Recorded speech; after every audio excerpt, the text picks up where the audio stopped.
عرب media نے امریکی حکومت کے عہدیدار کے حوالے سے دعویٰ کیا ہے کہ امریکہ نے ایران میں مار گرائے گئے طیارے کے دوسرے لاپتہ رکن کو تلاش کر لیا ہے۔ الجزیرہ کے مطابق امریکی عہدیدار نے دعویٰ کیا ہے کہ حملے کے دوسرے رکن کو شدید فائرنگ کے تبادلے کے بعد ریسکیو کیا۔ سرچ اینڈ ریسکیو آپریشن کے دوران شدید جھڑپیں جاری ہیں۔ لاپتہ رکن ابھی بھی ایران کی علاقائی حدود میں موجود ہے، جبکہ ایرانی صوبے کہفیلیا کے پہاڑی علاقے دہشت میں شدید جھڑپوں کی اطلاعات ہیں۔ امریکی حکام نے کہا ہے کہ ریسکیو آپریشن کے دوران ایئرمین اور آپریشن مین شریک فورسز کو خطرہ ہو سکتا ہے۔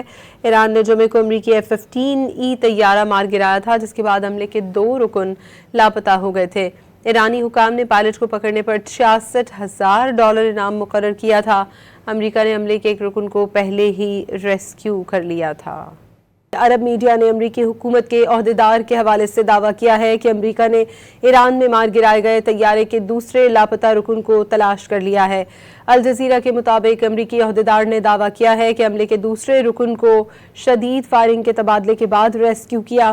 سرچ اینڈ ریسکیو آپریشن کے دوران شدید جھڑپیں جاری ہیں۔ لاپتہ رکن ابھی بھی ایران کی علاقائی حدود میں موجود ہے، جبکہ ایرانی صوبے کہفیلیا کے پہاڑی علاقے دہشت میں شدید جھڑپوں کی اطلاعات ہیں۔ امریکی حکام نے کہا ہے کہ ریسکیو آپریشن کے دوران ایئرمین اور آپریشن مین شریک فورسز کو خطرہ ہو سکتا ہے۔ ایران نے جمعے کو امریکی F-15E طیارہ مار گرایا تھا، جس کے بعد حملے کے 2 رکن لاپتہ ہو گئے تھے۔ ایرانی حکام نے پائلٹ کو پکڑنے پر $66,000 انعام مقرر کیا تھا۔ امریکہ نے حملے کے ایک رکن کو پہلے ہی ریسکیو کر لیا تھا۔